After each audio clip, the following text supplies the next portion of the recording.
যেই মেন পরীক্ষার আর ঠিক এক সপ্তাহ বাকি, এই ধরনের কম্পিটিটিভ এক্সামে যেটা সবার আগে দরকার বলে আমি মনে করি যে তুমি কটা প্রশ্ন বেশি নাম্বার কোয়ান্টিটির দিকে না তাকিয়ে কোয়ালিটির দিকে তাকাও। 28শে জানুয়ারির সকাল আর 24শে জানুয়ারির বিকেল, এই দুটো শিফটকে তোমাকে একটু ফোকাস করতে হবে। দেখো, যেই মেন সিকিউরড হয় বা এই ধরনের পরীক্ষা ইজি বা সিম্পল কোয়েশ্চেন এবং মিডিয়াম বা মডারেট কোয়েশ্চেনগুলোকে সব কারেক্ট অ্যাটেন্ড করে। হ্যালো মাই ডিয়ার স্টুডেন্টস, খুব ইম্পর্টেন্ট একটা ভিডিও তোমাদের জন্য নিয়ে আসছি। যেই মেন পরীক্ষার আর ঠিক এক সপ্তাহ বাকি, লাস্ট 7 days, এই 7 দিন তো চলে যাবে। পরীক্ষা যে আসছে যেই মেন, সেই পরীক্ষাতে তোমরা কিভাবে পেপারটাকে প্রপারলি হ্যান্ডেল করবে। এবং পেপারটাকে হ্যান্ডেল করা মানে কি, দেখো 75টা প্রশ্নের মধ্যে যে 75টাই তুমি পারবে সেটা নয়। তো কিভাবে তুমি পরীক্ষাটাকে আরো সাইন্টিফিক ওয়েতে আরো ভালো পার্সেন্টাইলের দিকে নিয়ে যেতে পারো। হয়তো তোমার প্রিপারেশন প্রো লেভেলে নয়, কিন্তু তা সত্ত্বেও তুমি কিভাবে নিজের প্রিপারেশনটা মডারেট টু গুড বা মডারেট টু ভেরি গুড, যদি খুব সবসময় নাও হয়, যদি পেপার ঠিকঠাক থাকে বা পেপারকে ঠিকঠাক হ্যান্ডেল করা যায়, অনেক সময় মানে খুব ইম্পর্টেন্ট চ্যাপ্টার্স গুলো করেও কিন্তু একটা দারুণ ডিসেন্ট পার্সেন্টাইল নিয়ে আসা যায়। 99-এর জন্য তো বলবোই। তো সেই বিষয়টাই এখানে ডিসকাশন করব। এই ডিসকাশনটা করার সময় শুরুতে যে বিষয়টা নিয়ে বলার রয়েছে সেটা হচ্ছে গত বছরের একটা অ্যানালিসিস একটু দেখানোর আছে।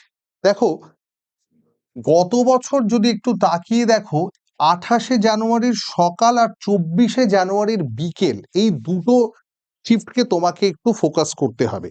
কেন এই দুটো শিফটকে ফোকাস করা দরকার? এই দুটো শিফটকে ফোকাস করতে বলার মূল কারণ হচ্ছে, এইটা ছিল গত বছরের ডিফিকাল্ট মোস্ট শিফট।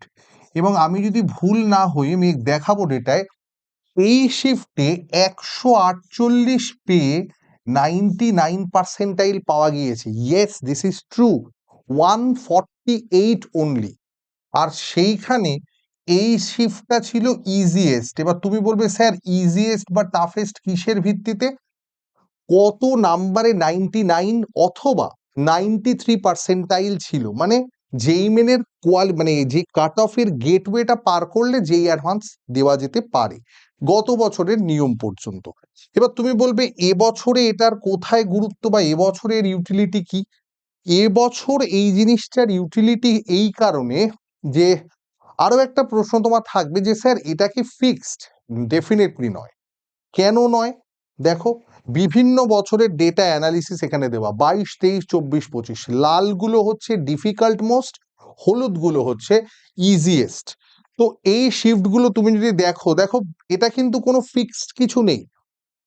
মানে টোটাল 5টা করে শিফট, 5টা করে দিন পরীক্ষা, এভরিডে 2 শিফট, তো টোটাল 10টা কোয়েশ্চেন পেপার। সেই 10টা কোয়েশ্চেন পেপারের মধ্যে যে কোনো দুটো, একটা ইজিয়েস্ট একটা টাফেস্ট, এটাই হবে। এবার সেটা কখনো ফিক্সড কিছু বলা যায় না। ওই জন্য কোনো গ্যারেন্টি দিয়ে বলতে পারবো না যে এই শিফটেই কঠিন হবে, ওই শিফটেই সহজ হবে। তুমি তোমার প্রিপারেশন করে যাও, তুমি তোমার স্ট্র্যাটেজিক্যাল টেকনিক মেনটেন করো, স্ট্র্যাটেজিক ওয়েতে পেপারটাকে হ্যান্ডেল করো। দেখো, তুমি একটা ভালো পার্সেন্টেজ হতে পারে, সবাই 99 পাচ্ছে না, 1% লোকজনই তো, 1%-এর লোকজনই তো পাবে। কিন্তু বাকিরা, ধরো তুমি হতে পারে সেখানে 96, 97, 98 পেয়ে তোমার যেই অ্যাডভান্সটা আরো ভালো করা যেতে পারে, বা অ্যাটলিস্ট তুমি যেই মেনটা সিকিউর করে নিতে পারো। দেখো, যে জিনিসগুলো অবশ্যই করা যাবে না সেটা হচ্ছে, এটা নিয়ে তো আর নতুন করে কিছু বলার নেই, পরীক্ষাটা প্যানিক না করে সাইন্টিফিক ম্যানারে পরীক্ষায় পেপারটাকে হ্যান্ডেল করা। ও এই ধরনের কম্পিটিটিভ এক্সামে যেটা সবার আগে দরকার বলে আমি মনে করি যে তুমি কটা প্রশ্ন বেশি নাম্বার কোয়ান্টিটির দিকে না তাকিয়ে কোয়ালিটির দিকে তাকাও। কোয়ান্টিটি সবসময় তোমাকে সঠিক বলবে এটা কিন্তু নয়। যে পারবে সে তো বেশি করবেই, যে পারবে না সে কি করবে? সে করবে যতগুলো অ্যাটেম্প্ট অল কারেক্ট, এই তো মোদ্দা বক্তব্য। No negative marking, focus on smart attempts, যেটা বলার আরেকটা। দেখো, অলরেডি যেটা রিপোর্টেড ডেটা বলছে 14.5 লাখ বাচ্চা পরীক্ষা দেবে, এবং এইখানে এনটিএ যেটা করবে, এনটিএ 14.5 লাখ বাচ্চাকে 10টা শিফটে ভাগ করে দেয়। তাহলে প্রতিটা শিফটে আমি ধরে নিতে পারি 1,45,000 বাচ্চা যাচ্ছে।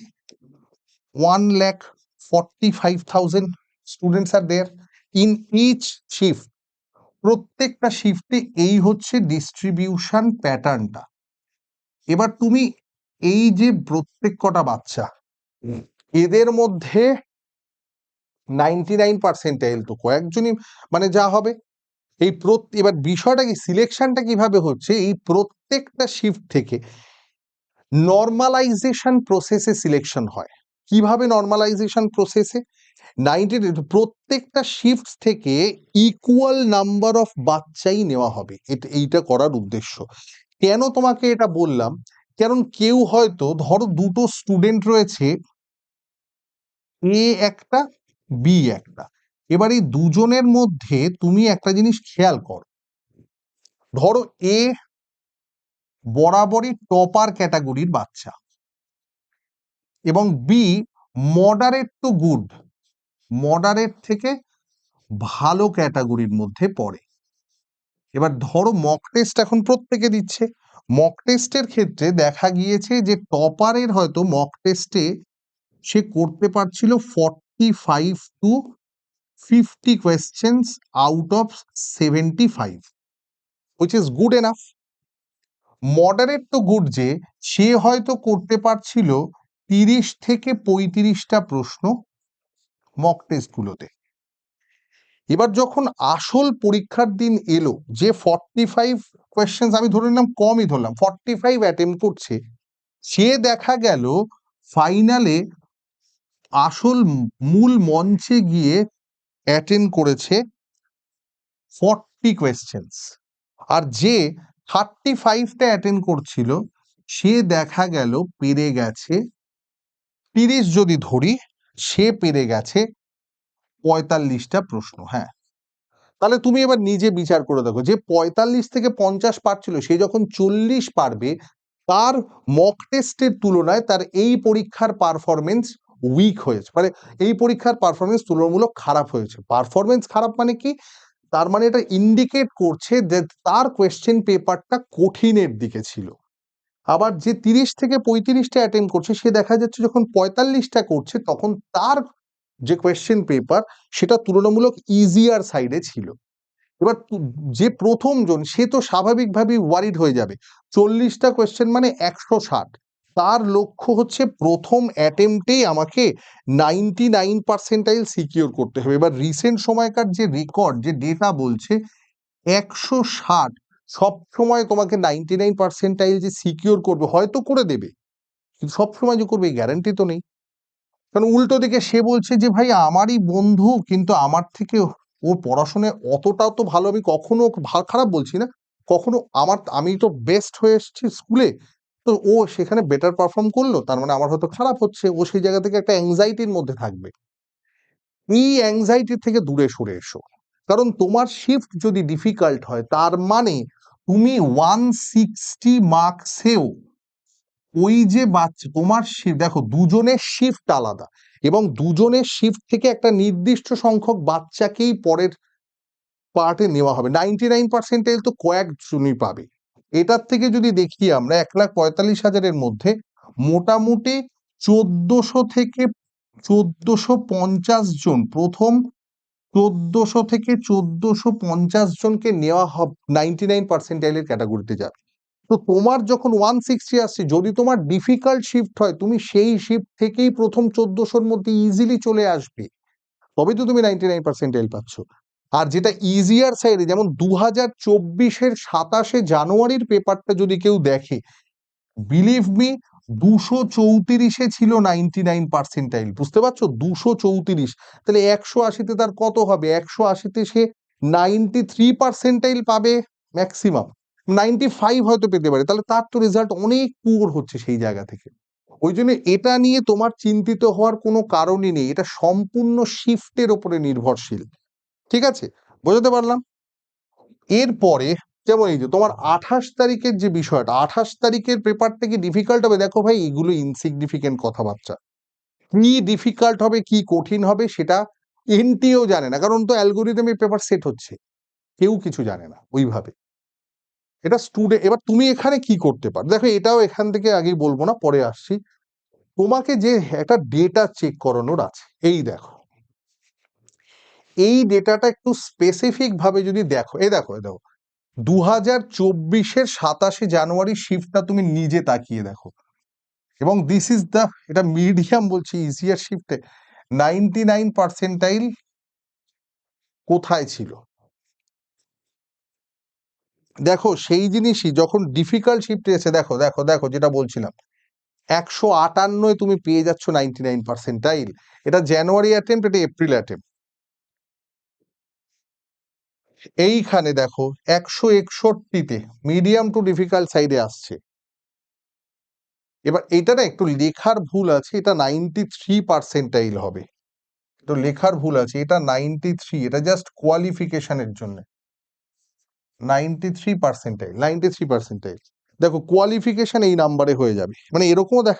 এবার তো ব্যাপারটা এইটা, আবার ধরো এইখানে এই যে যে শিফটটার কথা তোমায় বলছিলাম, দেখো জানুয়ারি অ্যাটেম্পটে 98 পার্সেন্টাইলে 28শে জানুয়ারি দেখো 148 পেয়ে 99 পার্সেন্টাইল। আর কোয়ালিফাই করার জন্য 93 পার্সেন্টাইলের জন্য অনলি 85 মার্কস ইজ সাফিসিয়েন্ট। তাহলে এটা বলতে চাইছি, যদি পেপার ডিফিকাল্ট আসে সব সময় সেটা তোমার জন্য সাপে বর হবে, তোমার জন্য সেটা সব সময় এফেক্টিভ। লোকজন তাহলে আমার পেপার কঠিন হলে তো ডিফিকাল্ট ব্যাপার, সে চাপের ব্যাপার। কোনো চাপের ব্যাপার নেই রে ভাই, তোমার পেপার ডিফিকাল্ট হওয়াটাই সুবিধাজনক। তুমি অল্প প্রশ্ন করে তোমার সুযোগ পাওয়ার পসিবিলিটি বাড়বে, ব্যাপারটা বুঝো। এই দেখো এবার যে শিফটটা এখানে ইজিয়ার সাইডে ছিল, যদি গত বছরের নিরিখে আমরা আলোচনা করি, যেমন ধরো এই যে 187 বোধ হয় এটাই ইজিয়েস্ট, এটা ইজি শিফট। ও এই দেখো 200 তুমি নিজে তাকিয়ে দেখো, 148-এ একজন 99 পার্সেন্টাইল পাচ্ছে, আরেকজন সেইটা 200-এ পাচ্ছে, মানে 73 নম্বরের পার্থক্য আসছে এই দুজনের মধ্যে। দেখতে পাচ্ছ 73 নম্বর, মানে কটা কোয়েশ্চেন কারেক্ট করতে হবে, 18 থেকে 19টা প্রশ্নের ব্যবধান এই দুজনের মধ্যে। 18 থেকে 19টা এমসিকিউ কারেক্ট করার মধ্যে ফারাক রয়েছে। জায়গাটা ক্লিয়ার হলো বিষয়টা, এই জন্য বলতে চাইছি। তো এবার তুমি বলবে স্যার এত কিছু বুঝলাম, এই নর্মালাইজেশন দিয়েছি অমুক তমুক সব ওকে, আমাকে করতেটা কি হবে। দেখো তোমাকে বেসিক্যালি যেটা করতে হবে সেটা বলে দিই। তোমাকে বেসিক্যালি যে জিনিসটা করতে হবে, দেখো আমার সাজেশন হিসেবে এটাকে দেখো জাস্ট, তোমাকে করতে হবে হচ্ছে পরীক্ষার হলে কোয়েশ্চেন পেপারটা পেলে তুমি ফিজিক্স পাচ্ছ, তুমি কেমিস্ট্রি পাচ্ছ, তুমি ম্যাথামেটিক্স পাচ্ছ। ফিজিক্সে প্রশ্ন 1 থেকে 25 নম্বর, কেমিস্ট্রিতে 26 থেকে 50, এবং ম্যাথামেটিক্সে 51 থেকে 75। অনলাইন এক্সাম, তুমি প্রত্যেক কটা প্রশ্ন শুরুতেই সব কটাতেই ক্লিক করে করে, মাউসে রাইট ক্লিক করে করে তুমি, এই লেফট ক্লিক করে করে তুমি অ্যাক্সেস করতে পারবে, কোনো অসুবিধা নেই। তুমি কোয়েশ্চেন পেপার পেয়ে না প্রথমে একবার ওভারভিউ করে নাও, সুন্দর একটা ওভারভিউ করে নাও। কেমন ওভারভিউ?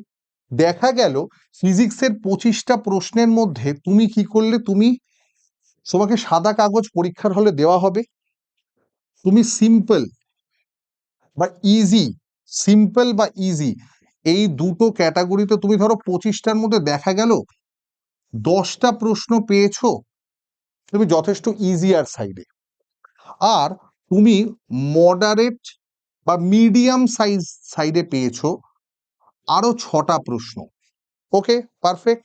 এবং তুমি ডিফিকাল্ট সাইডে পেয়েছো, আমি ধরেই নিলাম তুমি ডিফিকাল্ট সাইডে পেয়েছো, মিডিয়াম সাইডে ধরো তুমি মোটামুটি জেইমেনের যা পেপার স্ট্যান্ডার্ড ওই 7 থেকে 8টা প্রশ্ন, আর বাকি 7 থেকে 8টা প্রশ্ন ডিফিকাল্টে পাওয়া গেল। তুমি তুমি 10টা দেখছো যে চটপট হয়ে যাবে, 7-8টা তুমি দেখছো আমি যদি মিনিট 2 বা 3 ভাবতে পারি এটাও আমি নামিয়ে দিতে পারবো। আমি বলছি এইটাকে সেগ্রিগেট করে রেখে দাও ডিফিকাল্টটা। সিমিলার কেমিস্ট্রিতেও ধরো সেম 10, 7 to 8, এখানেও 7 to 8। ম্যাথামেটিক্সে গল্পটা একটু আলাদা, তুমি দেখছো সিম্পল পার্টে আমার রয়েছে না 5টা প্রশ্ন, মডারেট টু ডিফিকাল্টে আমি দেখতে পাচ্ছি 10টা প্রশ্ন আছে, আর ডিফিকাল্ট পার্টে 10টা প্রশ্ন আছে। ঠিক আছে, তুমি এবার কি করছো, তোমাকে আমি শুরুতেই বলছি যে তুমি পরীক্ষার হলে লজিক্যালি ভাবো। এটা আমি নিট অ্যাসপিরেন্টসের অফলাইনে বলি, বিশেষ করে এখন যে নিটের অবস্থা, এই জায়গাটা দেখো। এই জায়গাটা তুমি পরীক্ষা শুরু হওয়ার আগেই, সাধারণ লোকজনের জন্য বলছি, এই পোর্শনটা তুমি নিজের জন্য এলিমিনেট করে দাও। এটা দরকার নেই, এটা বাদ বাদ বাদ, শুরুতেই বাদ। তাহলে 7 7 14 10 24টা প্রশ্ন খেলার থেকে বাইরে। Eliminate 24 questions, eliminate 24 questions. তাহলে বাকি রইল কত? দেখো, যেই মেন সিকিউরড হয় বা এই ধরনের পরীক্ষা, ইজি বা সিম্পল কোয়েশ্চেন এবং মিডিয়াম বা মডারেট কোয়েশ্চেন গুলোকে সব কারেক্ট অ্যাটেম্প করে। তাহলে তোমার যে 75-এর পরীক্ষা ছিল, তার মধ্যে সেটা তো তুমি শুরুতেই কত বলে দিলে, তুমি শুরুতেই সেটাকে কি করলে, তুমি শুরুতেই সেটাকে করে ফেললে 51/75, মানে আউট অফ 75 আমি 51টা কোয়েশ্চেন ভাই অ্যাটেম্প করব। তাহলে এই পুরো কাজটা করতে তোমার কত সময় লাগতে পারে? তোমার এই টোটাল কাজটা করতে আমি ধরে নিচ্ছি খুব বেশি হলে 20 মিনিটস টাইম লাগলো। তাহলে 3 ঘন্টার পরীক্ষা, 180 মিনিটের মধ্যে তুমি 20 মিনিট, আমি বলছি যারা করতে চাইছো এটাকে বাদ দাও, পড়ে রইল তোমার কাছে এখন 160 মিনিট। মানে তুমি এটাকে 2.5 ঘন্টা ধরে চলো। তোমার কাছে প্রশ্ন কটা আছে? 51টা। 51টা প্রশ্নের জন্য তোমার কাছে আছে 160 মিনিট। তুমি ধীরে সুস্থে করো না, তুমি তার মধ্যে নিজেই মার্ক করেছো এই 25টা, এই 25টা প্রশ্নের জন্য আমি ধরতে পারি অঙ্ক হয়তো একটু বেশি সময় লাগবে। 25টা ফিজিক্স কেমিস্ট্রি, তুমি 25টা প্রশ্নের জন্য আমি ধরলাম হার্ডলি তোমার সময় লাগছে 60 মিনিটস। তারপরেও তোমার কাছে পড়ে আছে 100 মিনিট, ধরছি না, আমি ধরছি 90 মিনিট, মানে 1.5 ঘন্টা। সেই 1.5 ঘন্টায় তোমাকে করতে হবে 90 মিনিটসে তোমাকে করতে হবে 26 কোয়েশ্চেন্স। তাহলে 26 কোয়েশ্চেন্স এর মধ্যে আমি যদি কিছু নাও বুঝি, তাও পার কোয়েশ্চেন তোমার কাছে 3.5 মিনিটস। আমি যদি ইকুয়াল ডিস্ট্রিবিউশন করি, আমি জানি যে অঙ্কের প্রশ্নগুলোর সময় আরো বেশি লাগবে, কেমিস্ট্রিতে তুলনামূলক কম সময় লাগবে, কিছু ফিজিক্সের প্রশ্নের সময় কম লাগবে। তাহলে তোমার কাছে 3.5 মিনিট করে এক একটা প্রশ্ন পিছু প্রায় তারপরেও পড়ে থাকছে। নিজে ভেবে দেখো সাইন্টিফিক ভাবে বিষয়টা কারেক্ট কিনা। তাহলে তুমি বলবে স্যার আমার 51টা প্রশ্ন, তুমি 51টা প্রশ্ন এক্স্যাক্টলি কারেক্ট করো না রে ভাই, কোনো প্রবলেম নেই। তুমি দেখো 51 × 4, তুমি স্কোর করতে পারো 300-র মধ্যে 204। তোমার কি মনে হয় এটা কি এই ধরনের অল ইন্ডিয়া এক্সামে কোনোভাবে কোনো খারাপ স্কোর? ডেফিনেটলি নয়। ভালো করে জায়গাটা দেখো। এবার এইটা হচ্ছে আমার ভাই সিম্পল বুদ্ধি, যে তুমি শুরুতেই 75কে 51 নামিয়ে আনো, নিয়ে সেগুলো শুধু কারেক্ট করো, আর কিচ্ছু করা দরকার নেই, ডিফিকাল্ট ছেড়ে দাও। এবার তোমাকে আমি আবার একটু ডেটায় ফিরিয়ে আনি। দেখো, তুমি দেখো 99-এর ক্যাটাগরিটা দেখো, তোমার অন্য কিছু দেখার দরকার, দেখো কবার 99 পেতে গেলে, দেখো তুমি নিজে দেখো 200 পেলে কোথায় 99% সিকিউর, মানে পার্সেন্টাইল সিকিউর হয়। 2024-এর ডেটা নেওয়া হয়েছে ঠিকই, 2024টা একটা এক্সেপশনাল ইয়ার, এত নাম্বার ওঠে না অন্যান্য বছর। ঠিক আছে, তোমাকে আমি এর আগের বছরগুলোর ডেটাও বোধ হয় তুলেছিলাম কি, হোয়াট এভার, আমার মনে পড়ছে না এটাই। তো 2024-এর মতও যদি ধরি, দেখো 24-এও তুমি এই নাম্বারে 203, তোমাকে আমি 204 দিয়েছি, তাও 99% সিকিউর হচ্ছে। দেখো এই পরের পার্টটাতে এখানেও 99%। 225-এ দেখো রিসেন্ট ডেটা, কোথায় 204 পেলে 99% সিকিউর হবে না?